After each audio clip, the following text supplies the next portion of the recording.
विद्यार्थी मित्रों नमस्कार। मैं वीरेंद्र मिश्रा आप सबका हार्दिक स्वागत करता हूं। विषय हिंदी, पुस्तक क्षितिज, भाग 2, कक्षा 10, नया पाठ चला रहे थे मित्रों, जिसमें लेखक का परिचय प्राप्त कर लिया। पाठ नंबर 15, स्त्री शिक्षा के विरोधी कुतर्कों का खंडन।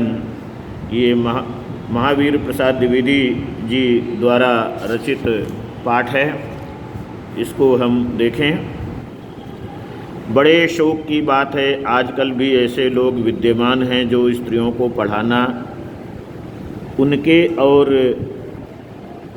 गृह सुख के नाश का कारण समझते हैं। और लोग भी ऐसे वैसे नहीं, सुशिक्षित लोग, ऐसे लोग जिन्होंने बड़े बड़े स्कूलों और शायद कॉलेजों में भी शिक्षा पाई है, जो धर्मशास्त्र और संस्कृत के ग्रंथ साहित्य से परिचय रखते हैं, और उनका पेशा कुशिक्षितों को सुशिक्षित करना, कुमार्गगामियों को सुमार्गगामी बनाना। मित्रों, इसमें हिंदी के तत्सम शब्द प्रधान हैं। कुशिक्षित यानी जो ना पढ़े लिखे हों, सुशिक्षित यानी अच्छा शिक्षा देना, कुमार्गगामी यानी अच्छे मार्ग पर जो ना हो उन्हें सुमार्गगामी यानी अच्छे मार्ग में बनाना, और अधार्मिकों को धर्म तत्व समझाना है। उनकी दलीलें सुन लीजिए। वे कहते हैं, पुराने संस्कृत कवियों के नाटकों में कुलीन स्त्रियों से अपनों की भाषा में बात कराई गई है। इससे प्रमाणित है कि इस देश में स्त्रियों को पढ़ाने की चाल न थी। होती तो इतिहास पुराण आदि में उनको पढ़ाने की नियमबद्ध प्रणाली जरूर लिखी मिलती। ये पहला तर्क। दूसरा, स्त्रियों को पढ़ाने से अनर्थ होते हैं। शकुंतला इतना कम पढ़ी थी कि गंवारों की भाषा में मुश्किल से एक छोटा सा श्लोक वह लिख सकी थी। तिस पर भी उसकी इस इतनी कम शिक्षा ने भी अनर्थ कर डाला। शकुंतला ने जो कटु वाक्य दुष्यंत को कहे, वह इस पढ़ाई का ही दुष्परिणाम था। तीसरा कुतर्क, जिस भाषा में शकुंतला ने श्लोक रचा था वह अपनों की भाषा थी। अतएव नागरिकों की भाषा की बात तो दूर रही, अपढ़ गंवारों की भी भाषा पढ़ाना स्त्रियों को बर्बाद करना है। ऐसा वे लोग कुतर्क देते हैं। मित्रों, यहाँ द्विवेदी जी लेखक क्या कहते हैं? इस तरह की दलीलों का सबसे अधिक प्रभावशाली उत्तर उपेक्षा ही है। उपेक्षा यानी इसकी ओर ध्यान ही ना दिया जाए। तथापि यानी फिर भी हम 2-4 बातें लिख देते हैं। नाटकों में स्त्रियों का प्राकृत बोलना उनके अपढ़ होने का प्रमाण नहीं। अधिक से अधिक इतना ही कहा जा सकता है कि वे संस्कृत ना बोल सकती थीं। संस्कृत ना बोल सकना तो अनपढ़ होने का ना अपढ़ होने का सबूत है और ना गंवार होने का। अच्छा, तो उत्तर रामचरित में इस ऋषियों की वेदांतवादिनी पत्नियां कौन सी भाषा बोलती थीं? ऐसा लेखक अपने लोगों से प्रश्न करता है। उत्तर रामचरित नाटक है मित्रों। उनकी संस्कृत क्या कोई गंवारी संस्कृत थी? भवभूति और कालिदास आदि के नाटक जिस जमाने के हैं, उस जमाने में शिक्षितों का समस्त समुदाय संस्कृत ही बोलता था। इसका प्रमाण पहले कोई दे ले, तब प्राकृत बोलने वाली स्त्रियों को अपढ़ बताने का साहस करे। विद्यार्थी मित्रों, पाठ बहुत गंभीर है। ध्यान से पढ़ने की आवश्यकता है, ध्यान से सुनने की आवश्यकता है। इसका क्या सबूत कि उस जमाने में बोलचाल की भाषा प्राकृत न थी? सबूत तो प्राकृत के चलन के ही मिलते हैं।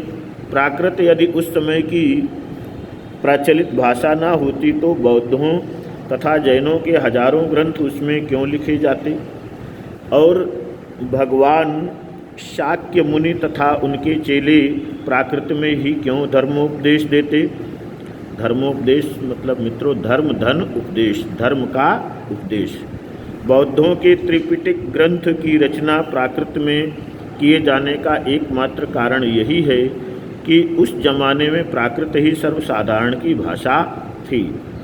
मित्रों, बौद्ध धर्म का जो पवित्र ग्रंथ है, धर्म ग्रंथ है, उसका नाम त्रिपिटक है। ये सामाजिक विज्ञान में भी आता है, हिंदी में तो है ही। मित्रों, अतएव प्राकृत बोलना और लिखना अपढ़ और अशिक्षित होने का चिन्ह नहीं। जिन पंडितों ने गाथा सप्तशती, श्वेतबंध महाकाव्य और कुमारपाल चरित आदि ग्रंथ प्राकृत में बनाए हैं, वह यदि अपढ़ और गंवार थे तो हिंदी की प्रसिद्धि में से भी प्रसिद्ध अखबार का संपादक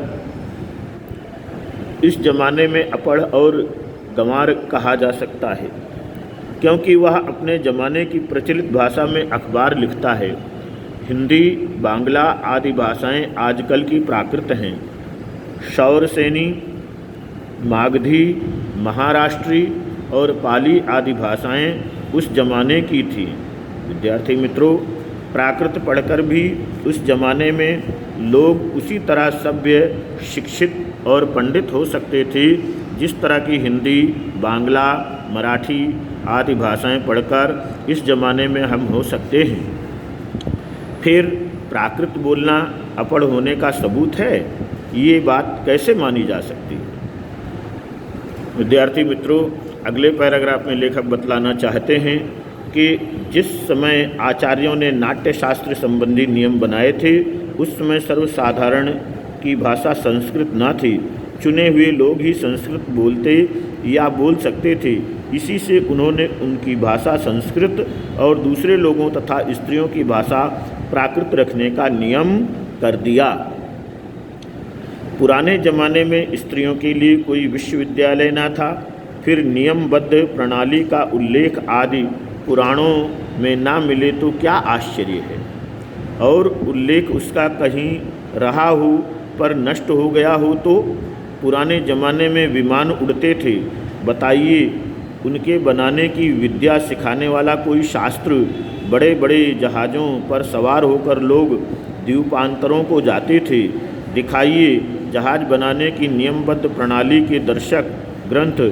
पुराण आदि में विमानों और जहाज़ों द्वारा की गई यात्राओं के हवाले देखकर उनका अस्तित्व तो हम बड़े गर्व से स्वीकार करते हैं, परंतु पुराने ग्रंथों में अनेक प्रगल्भ पंडिताओं के नामोल्लेख देखकर भी कुछ लोग भारत की तत्कालीन स्त्रियों को मूर्ख, अपढ़ और गंवार बताते हैं।